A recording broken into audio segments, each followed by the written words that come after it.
relacionadas con las operaciones aritméticas. Comenzando con el primer tema. Significado de las operaciones aritméticas a través de la resolución de problemas. Para esto debemos de tener una idea sobre qué es un problema aritmético, la cual es situación imaginaria susceptible de ser real planteada en forma de enunciado verbal o escrita, que se resuelve por medio de las operaciones aritméticas básicas. Ya teniendo un concepto del problema aritmético, ahora veremos sus partes. Esqueleto. Es la parte más importante porque en ella están los datos numéricos que indican cómo se puede resolver el problema siempre que identifique las operaciones por usar. Envoltorio. Son las partes que envuelven el problema con la historia, el lenguaje y el gráfico que utilizo. Ahora veremos los factores para la resolución de problemas. Factor lingüístico. Es la forma en que está redactado el problema. Factor esquemático. Identificar las operaciones que se usará. Factor algorítmico. Es el procedimiento que utilizará dentro del factor esquemático. Factor estratégico. Métodos generales para resolver el problema. El siguiente tema es propiedades de las operaciones de suma y multiplicación. Tenemos que las propiedades de la suma son 4, conmutativa, asociativa, distributiva y el elemento neutro. La conmutativa nos dice que el orden de los sumandos no altera el resultado. Por ejemplo, tenemos 5 botones más 4 botones nos dan 9. De igual manera tenemos 4 botones más 5 botones y nos da el mismo resultado. La siguiente propiedad es la asociativa. Nos dice que en una suma de 3 o más sumandos se puede empezar sumando los dos primeros y al resultado sumarle al tercero. O empezar sumando el segundo y el tercero y al resultado sumarle el primero. Por ejemplo, tenemos 3 manzanas más el término de 2 más 4 manzanas que nos dan 6. 3 más 6 nos dan 9. Tenemos el primer término de 3 más 2 manzanas que nos dan 5 manzanas. Le sumamos el tercer término que son 4 manzanas. 5 más 4 nos dan de igual manera 9. La tercera propiedad es el elemento neutro. Nos dice que la suma tiene un elemento neutro que es el 0. Si se le suma 0 a cualquier número, el resultado es el mismo número. Por ejemplo, tenemos 2 manzanas y queremos sumarle 0. Nos da las mismas 2 manzanas. La última propiedad es la distributiva. Nos dice que la suma de dos números multiplicada por un tercer número es igual a la suma de cada sumando multiplicado por el tercer número. Tenemos 3 por el término de 2 más 5, que nos dan 7. 3 por 7 son 21. De igual manera, podemos multiplicar el 3 por cada sumando, y sería 3 por 2 igual a 6 y 3 por 5 igual a 15.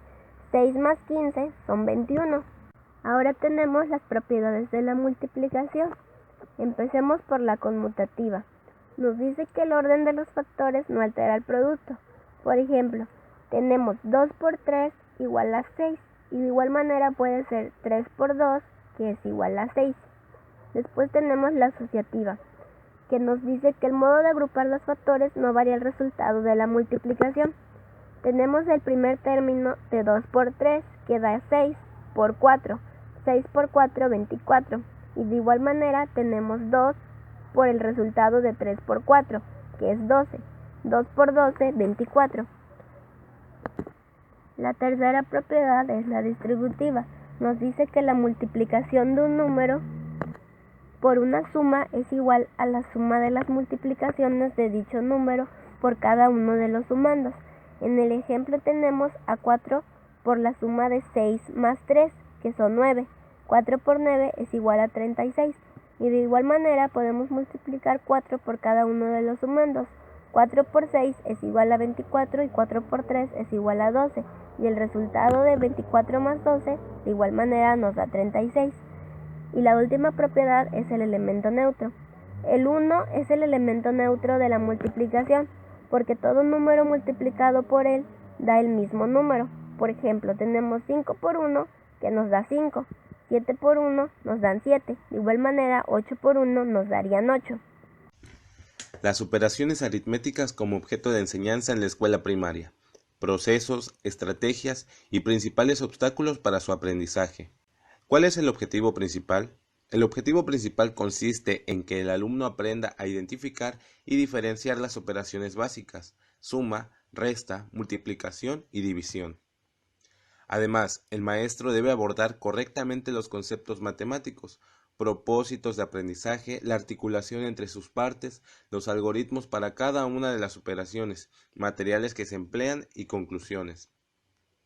De los procesos, un algoritmo es una secuencia de pasos para resolver un problema determinado, de tal manera que denominamos algoritmos aritméticos a una cierta clase de algoritmos de solución que abordan el ámbito de aritmética. En las estrategias, se deben aplicar elementos relacionados a la vida real que desarrollen las habilidades del niño.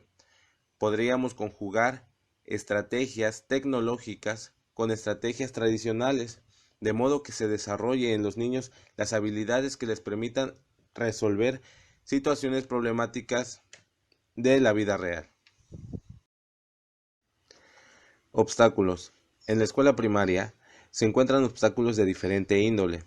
En un inicio podemos notar que los niños tienen falta de atención, algunos tienen hiperactividad. De esto se encuentra la zona de confort, donde los niños saben que tienen y pueden hacerlo. Sin embargo, está la zona de expansión, donde los niños no saben, no tienen y no pueden. Entre la zona de confort y la zona de expansión existe esa brecha de aprendizaje, y dentro de ese aprendizaje o dentro de esa brecha se encuentran los obstáculos. Es ahí donde el maestro debe intervenir para poder derribar esas barreras de aprendizaje y así que los niños logren un aprendizaje significativo. ¿Qué es la estimación? Es una práctica mental que incluye elementos de intuición y de lógica matemática. La estimación la usamos en nuestra vida cotidiana, cuando el cálculo mental consiste en realizar cálculos matemáticos utilizando solo el cerebro, sin ayuda de otros instrumentos como calculadoras o incluso lápiz y papel o los dedos para contar fácilmente. La práctica del cálculo mental ayuda al estudiante para que ponga en práctica diversas estrategias. Entre sus beneficios se encuentran el desarrollo del sentido numérico y las habilidades intelectuales como la atención y la concentración, además del gusto por las matemáticas. Noción de variable didáctica y su papel en la sección y diseño de situaciones problemáticas. La variable didáctica es una característica del proceso de enseñanza-aprendizaje determinada por el docente, que sirve para ajustar la ayuda recibida por los alumnos en la resolución de un problema. Las variables didácticas más frecuentes son naturaleza de los objetos descritos en el enunciado del problema, situación física de los objetos, tipos de pistas que se dan en el enunciado, tipos de comunicación del ejercicio, libro de texto, dictado, enunciado oralmente.